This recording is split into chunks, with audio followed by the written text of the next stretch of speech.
Hello. Good morning students. आज नेटवर्कचा problem असल्यामुळे मी तुम्हाला रेकॉर्डिंग पाठवतो. तर मी तुम्हाला क्वेश्चन ऑलरेडी पाठवतो तुम्हाला.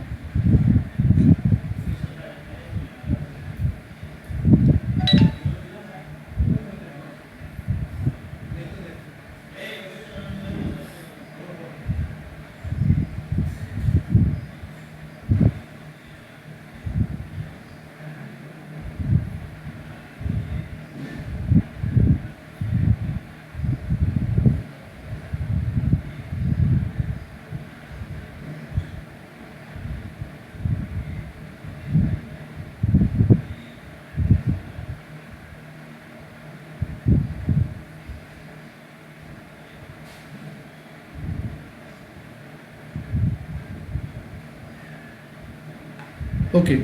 तर मी तुम्हाला क्वेश्चन पाठवला. आता मी तो रीड करतो. आता हा जो प्रॉब्लेम आहे याच्यात दिलं आहे, two components A and B are use as follows. म्हणजे दोन कंपोनंट्स इकडे वापरले गेलेत, ए आणि बी. तर त्याचं नॉर्मल युसेज दिलं आहे 50 units, minimum usage 25 units, maximum usage 75 units. आता इथे ॲव्हरेज युसेजचं काढायची गरज नाही, कारण इथे नॉर्मल युसेज दिलेलं आहे. पिरियडचं ॲव्हरेज तुम्हाला काढायला लागेल. आणि रिऑर्डर क्वांटिटी ए आणि बीची दिली आहे, रिऑर्डर पिरियड ए आणि बीचा वेगळा दिला आहे. त्याच्यानंतर तुम्हाला तेच मगाशी जे 4 एलिमेंट्स आपण काढले ते 4 एलिमेंट्स परत आपल्याला इथे कॅल्क्युलेट करायचे. ओके. तर आपण आता प्रॉब्लेम स्टार्ट करूया. तर हा प्रॉब्लेम आहे मनन पब्लिकेशनचा प्रॉब्लेम नंबर 6.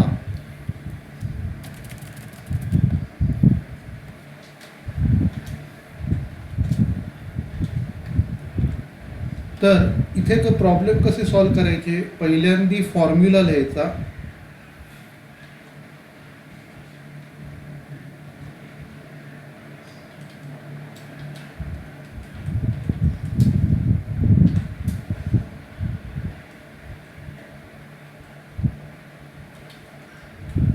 फॉर्म्युला आहे reorder level equal to maximum consumption into maximum reorder period. ठीक आहे. आता इथे कसं व्हॅल्यू सबस्टिट्यूट करायच्या. आता इकडे 2 कंपोनंट्स आहेत, तर दोघांची वेगवेगळी व्हॅल्यू आपण कॅल्क्युलेट करायची. तर पहिलं जे आहे ते आहे कंपोनंट ए.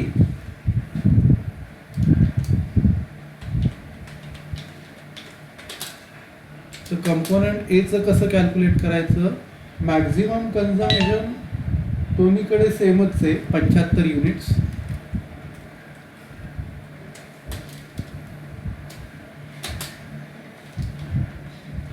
आणि जो पिरियड आहे तो एचा मॅक्झिमम पिरियड आहे 6 आठवडे, 6 वीक्स. म्हणजे याचं उत्तर आपल्याला काढायला लागेल 75 इंटू 6, म्हणजे त्याचं उत्तर 450 वीक्स, 450 युनिट्स आहे, 450 युनिट्स. आता हे जसं एचं काढलं तसंच आपल्याला बीचं पण कॅल्क्युलेट करायचं आहे. तर परत component B equal to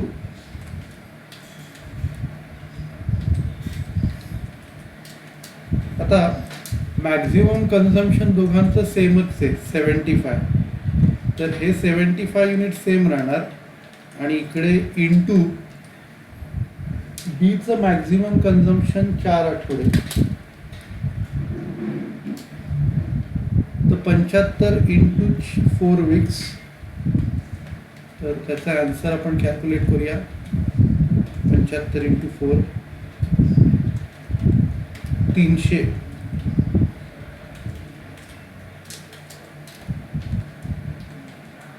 units. ठीक आहे. तर आधी कंपोनंट एचं काढलं, मग कंपोनंट बीचं काढलं. त्याच्यानंतर आता मिनिमम लेवल कॅल्क्युलेट करायची.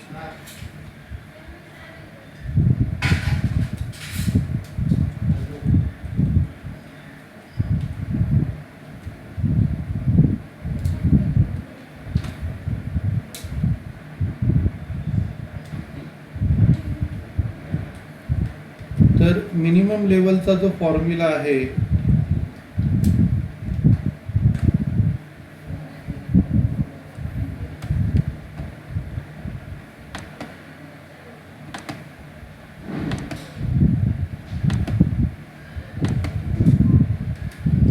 reorder level minus average normal consumption into average normal reorder period हा फॉर्म्युला आहे तो आता आपल्याला दोघांसाठी वापरायचा आहे. Component A equal to reorder level आहे ए ची 450 युनिट्स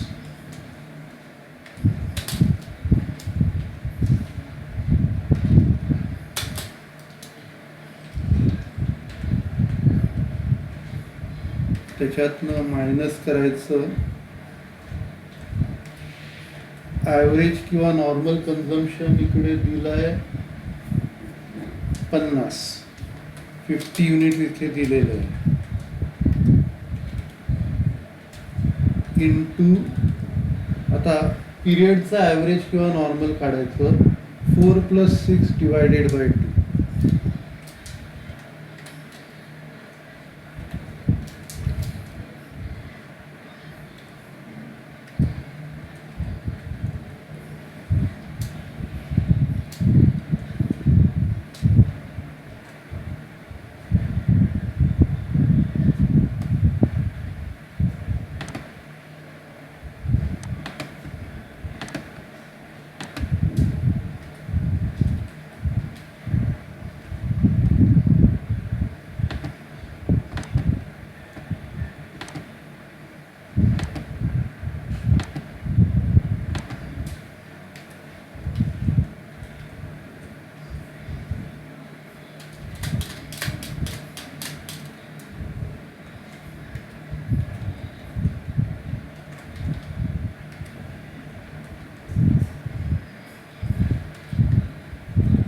तर आता 450 मायनस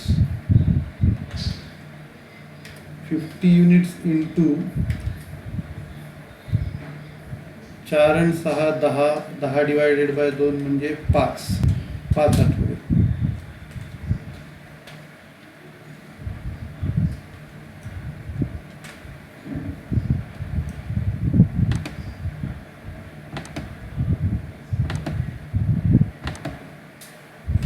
म्हणजे 50 × 5 म्हणजे 250 तर 450 मधनं 250 वजा करायचे 250 युनिट्स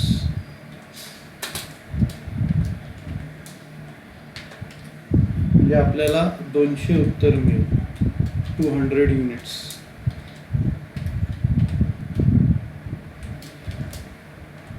तर हे कंपोनंट ए चं झालं. आता कंपोनंट बी चं काढायचं.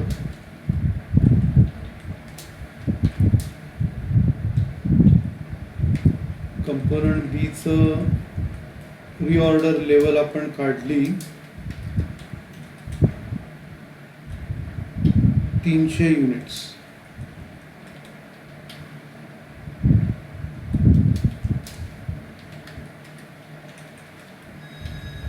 आणि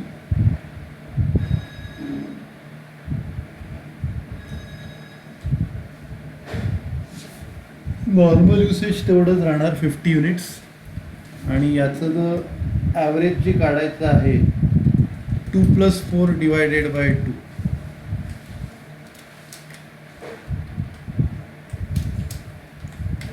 तर 2 + 4 6 डिवायडेड बाय 2 म्हणजे 3. इथे काय करायला लागेल 300 मायनस 50 × 3 त्याचं मल्टिप्लिकेशन मायनस करायला लागेल 3 वीक्स.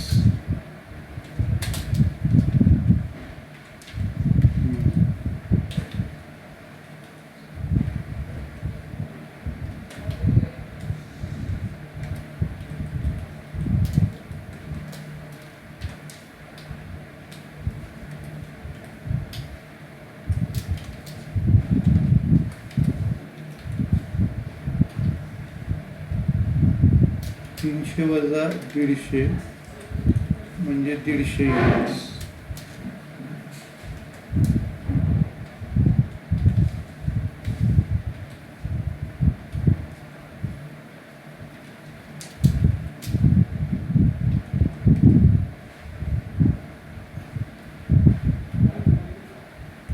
तर हे मिनिमम लेवल आपण काढलं, त्याच्यानंतर मॅक्झिमम लेवल,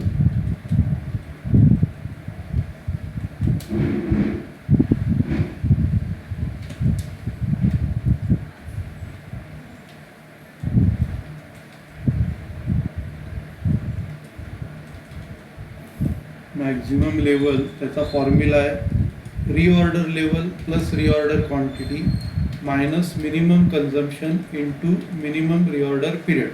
तर फॉर्म्युला पहिला घेतला. नंतर आता आपण कंपोनंट एचं कॅल्क्युलेट करूया.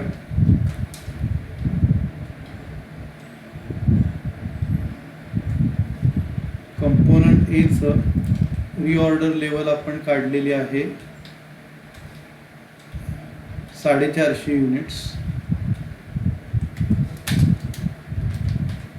नंतर रिऑर्डर क्वांटिटी क्वेश्चनमध्ये दिलेली आहे. रिऑर्डर क्वांटिटी जी आहे ती दिली आहे 300 युनिट्स.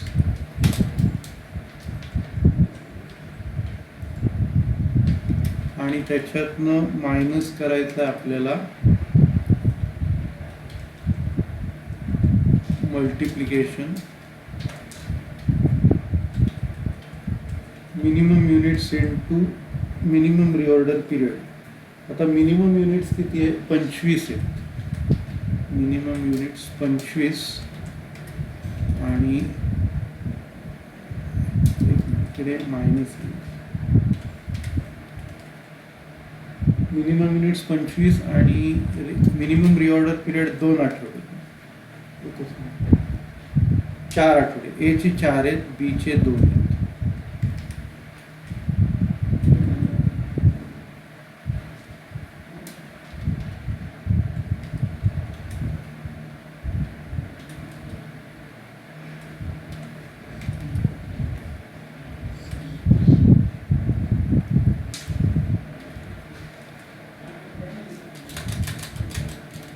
तर इकडे 450 मध्ये 300 ॲड केले 750 युनिट्स.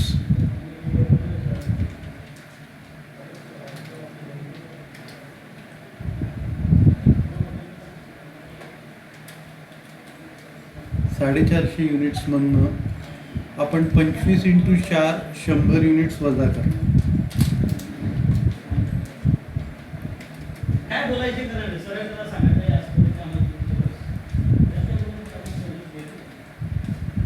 साडेसातशे मधनं 100 गेले की आपल्याला 650 युनिट्स आन्सर मिळतात.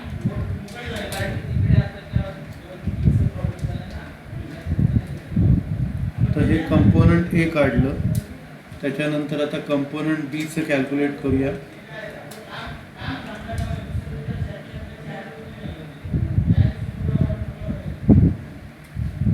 कंपोनंट बी चं रिऑर्डर लेवल आहे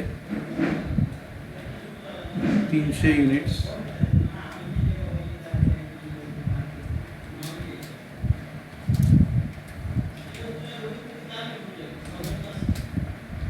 युनिट्समध्ये रिऑर्डर क्वांटिटी ॲड करायची. रिऑर्डर क्वांटिटी आहे 500 युनिट्स.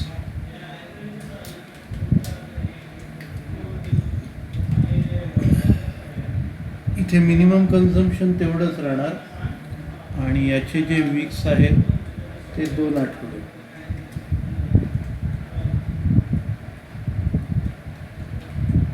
तर इथे आता आपल्याला काय करायचं आहे? 300 प्लस 500 800 युनिट्स आणि 25 इंटू 2 50 युनिट्स.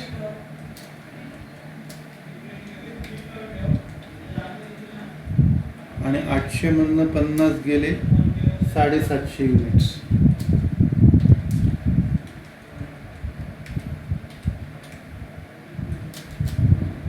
ओके. आता शेवटची स्टेप आपल्याला ॲव्हरेज लेवल काढायचं आहे.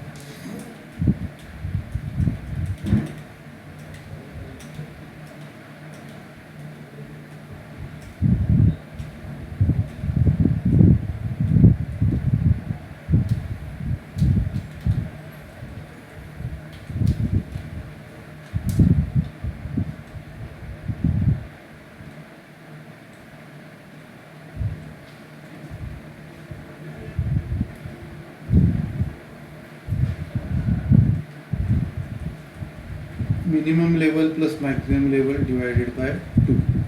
आता तेच कंपोनंट एचं काढायचं.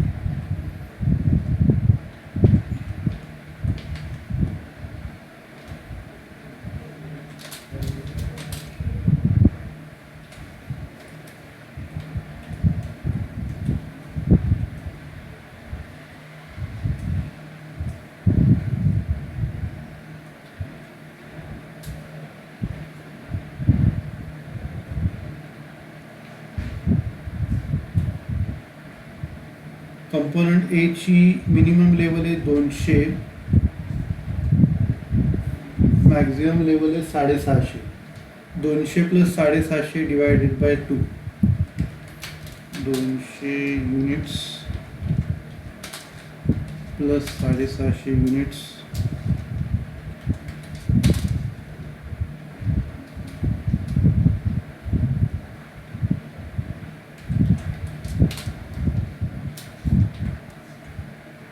divided by 2.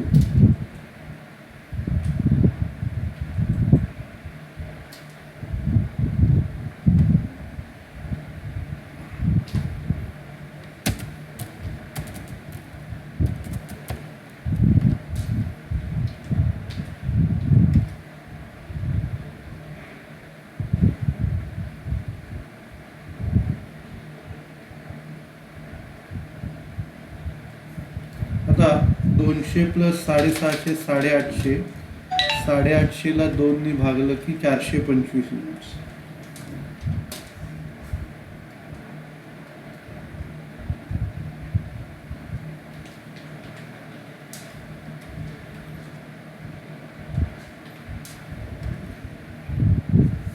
कंपोनंट एचं झालं. आता कंपोनंट बीचं कॅल्क्युलेट करू.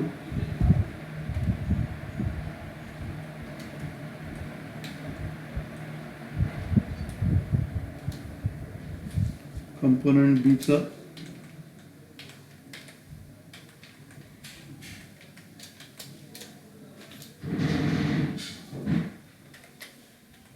कंपोनंट बी ची मिनिमम लेवल आहे 150 युनिट्स, मॅक्झिमम आहे 750. 150 आणि 750ला 2 भागायचं.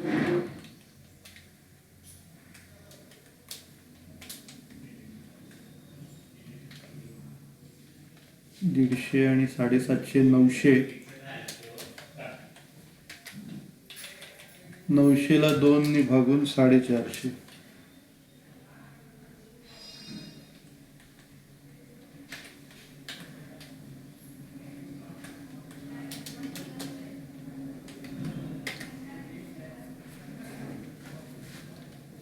आता हा प्रॉब्लेम झाला. आता पुढे आपल्याला नवीन कॉन्सेप्ट सुरू करायचा आहे ज्याचं नाव आहे इकॉनॉमिक ऑर्डर क्वांटिटी. आता इकॉनॉमिक ऑर्डर क्वांटिटीचा जो फॉर्म्युला आहे मी तो तुम्हाला ग्रुपवरती त्याचा फोटो पाठवतो, नंतर तो एक्सप्लेन करतो.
ओके, तर तो फॉर्म्युला मी तुम्हाला ग्रुपवर पाठवला आहे.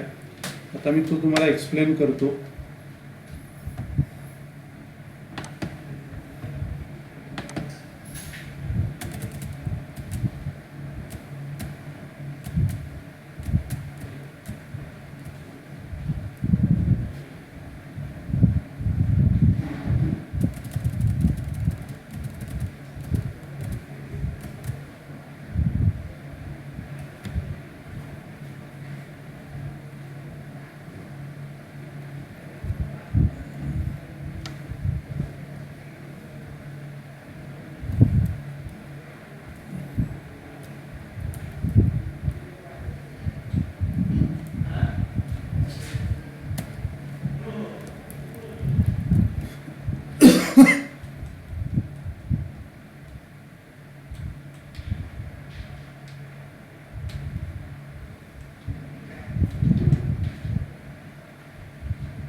तर हा जो फॉर्म्युला मी तुम्हाला पाठवला आहे, EO क्यू इक्वल टू रूटमध्ये 2AO अपॉन सी. आता त्याचं एक एक टर्म आपण बघूया, कशा कशाचा काय काय मिनिंग येते, आणि त्याच्यानंतर आपण त्याच्यावरती प्रॉब्लेम सॉल्व करू.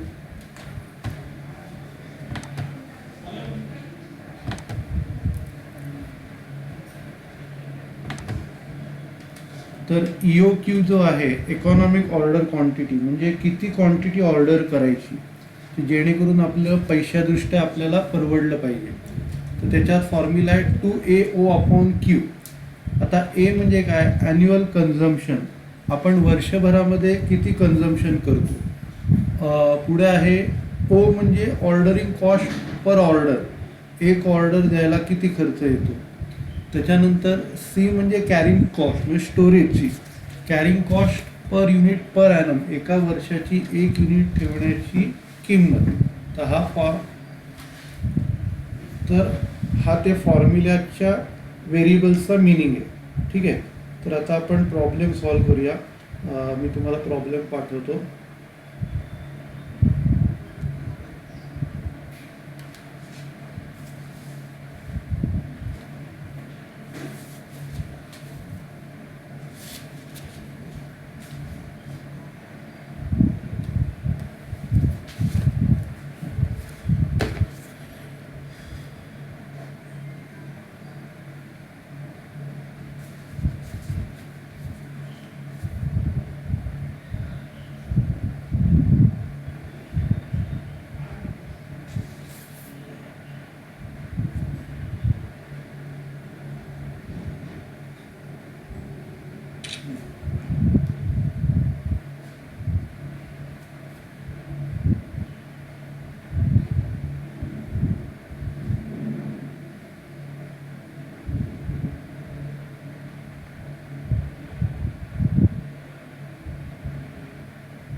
ओके, तर मी तुम्हाला क्वेश्चन पाठवला आहे, तर तो आपण आता सॉल्व करूया.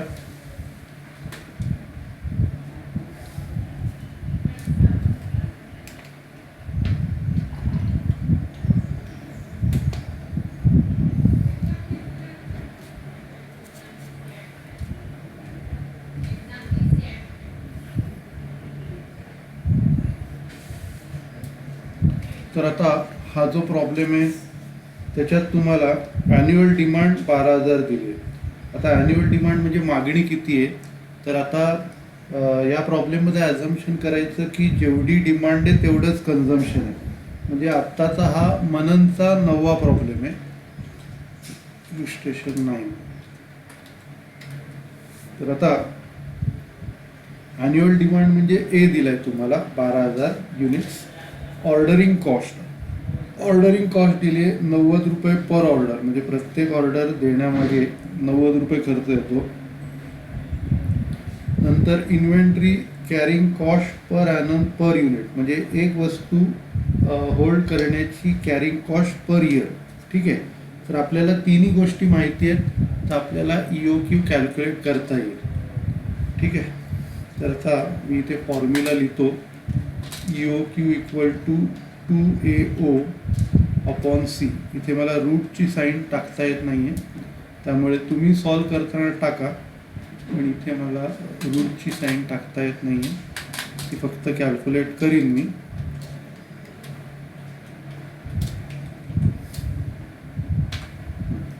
आता याच्यात काय,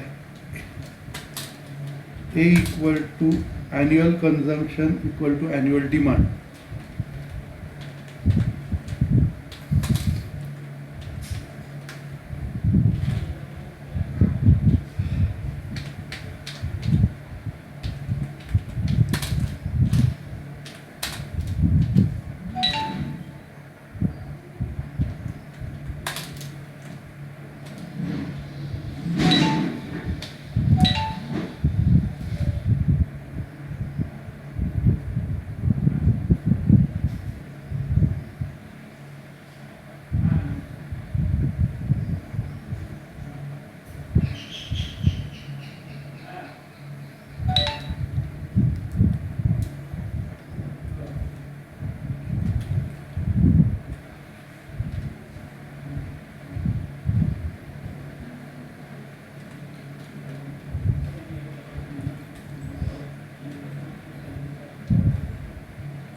त्याच्यानंतर ओ म्हणजे ऑर्डरिंग कॉस्ट पर ऑर्डर.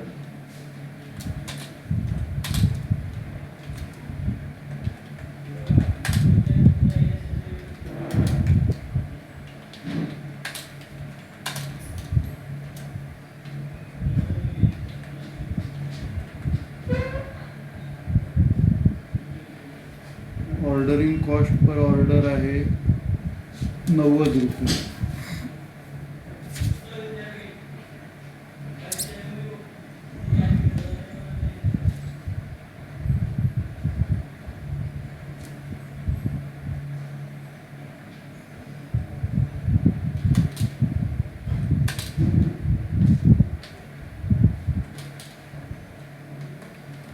नंतर सी म्हणजे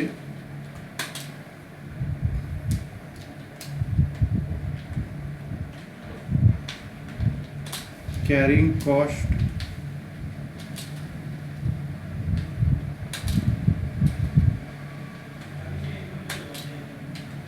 पर युनिट पर ॲनम.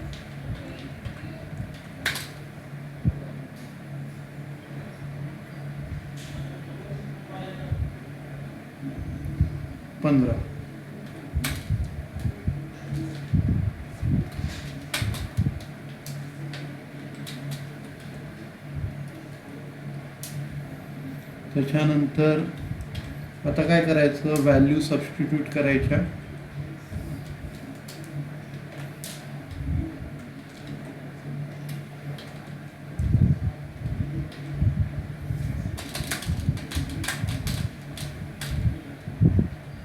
आता इकडे 2 × 12,000 × 90 अपॉन C 15.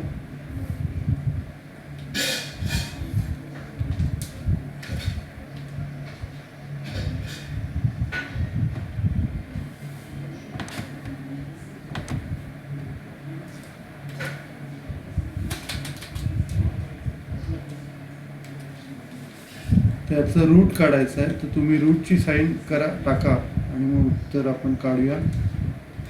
2 × 12,000 × 90 भागिले 15. त्याचं 1,44,000 उत्तर आलं, इक्वल टू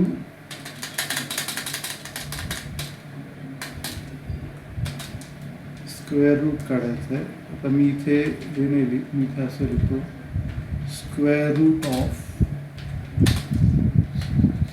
1,44,000. तर आता याचं जर स्क्वेअर रूट काढलं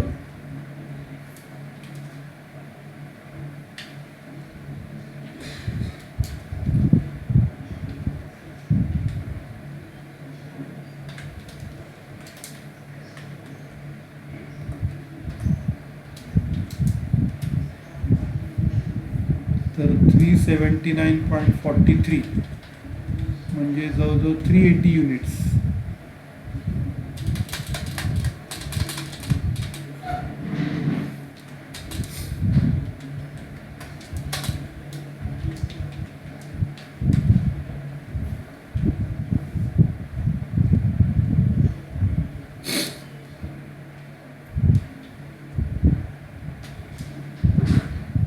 तर आपल्याला काय करावं लागतं, 2a/c हे जे उत्तर येईल त्याचं रूट काढायला लागतं. आता 2a/c याचं उत्तर आपल्याला 1,44,000 मिळालं आणि त्याचं रूट आपल्याला मिळालं 380 युनिट्स. ठीक आहे, तर हा प्रॉब्लेम आपला झाला. त्याच्यानंतर दुसरा प्रॉब्लेम मी तुम्हाला त्याचा फोटो पाठवतो.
ओके, तर आता आपण पुढचा प्रॉब्लेम घेऊया. हा मनन पब्लिकेशनचा 10वा प्रॉब्लेम आहे. तर इथे आता काय म्हटलं आहे, a manufacturer buy certain essential spares from outside supplier at 40%, म्हणजे 40 रुपयाला एक सेट आहे. टोटल ॲन्युअल रिक्वायरमेंट 45,000, म्हणजे हा ए दिला आहे त्यांनी. ॲन्युअल कन्झम्पशन किंवा ॲन्युअल डिमांड आहे आणि annual cost of investment in inventories 10%, म्हणजे ही स्टोरेज कॉस्ट दिलेली आहे. आणि cost like stationery, insurance, taxes etcetera per unit goes to ₹1, तर ती ₹1 आहे. Cost of placing order is ₹5. ठीक आहे, तर आता आपण हा सॉल्व करूया. तर पहिल्यांदा आपण फॉर्म्युला लिहून घेऊया. EOQ equal to √2a/c. हा मनन पब्लिकेशनचा 10वा प्रॉब्लेम आहे.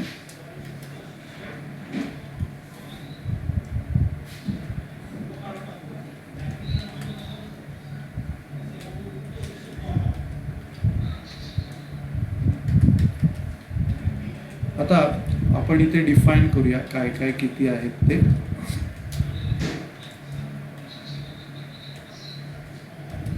तर ॲन्युअल कन्झम्पशन आहे ते 45,000 आहे आणि ऑर्डरिंग कॉस्ट 5 रुपये. Ordering cost 5. कॅरिंग कॉस्ट जी आहे, कॅरिंग कॉस्ट त्याची जी प्राईस आहे त्याच्या 10%. आता प्राईस त्यांनी 40 रुपये दिली, प्राईस 40 रुपये दिली आहे, त्याचे 10% आणि बाकी स्टेशनरी इन्शुरन्स टॅक्स वगैरे ॲड करून 1 रुपया, म्हणजे 40चे 10% 4 + 1 करायचं.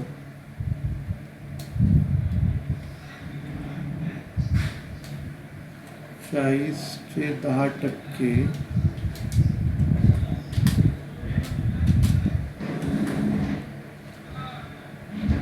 आणि त्याच्यात 1 रुपया ॲड करायचा +1, म्हणजे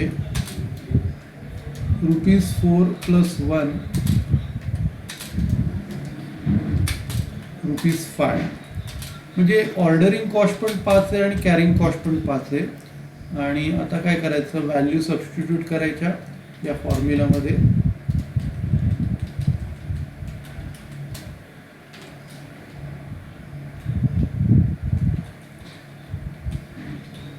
EOU इक्वल टू 2AO/C.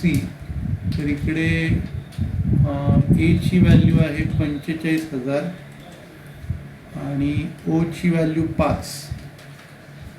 ओ ची व्हॅल्यू 5 आणि सी ची व्हॅल्यू पण 5 आहे.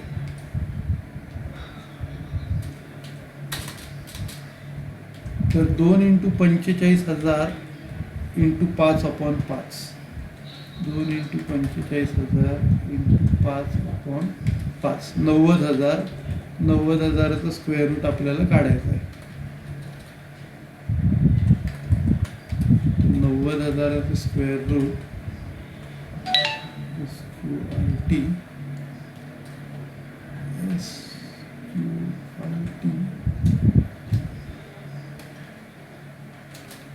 ते येणार 300. तर इथे 300 युनिट्स उत्तर येणार.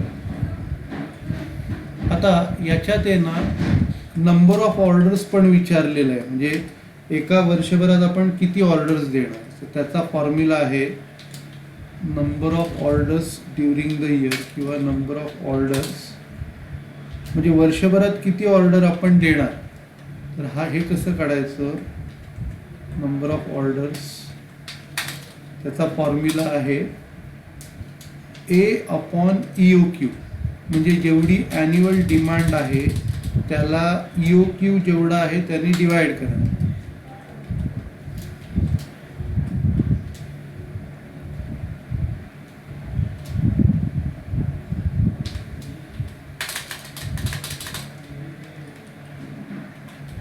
आता ए किती आहे, 45,000 आहे युनिट्स आणि त्याला भागायचं 300 युनिट्स. टोटल डिमांड 45,000 आहे आणि एकदा ऑर्डर देतो आपण 300ची. आलं लक्षात. एक ऑर्डर आपण कितीची देतो, 300ची ऑर्डर देतो. तर 45,000ला 300नी भागायचं, 300 युनिट्सनी भागायचं.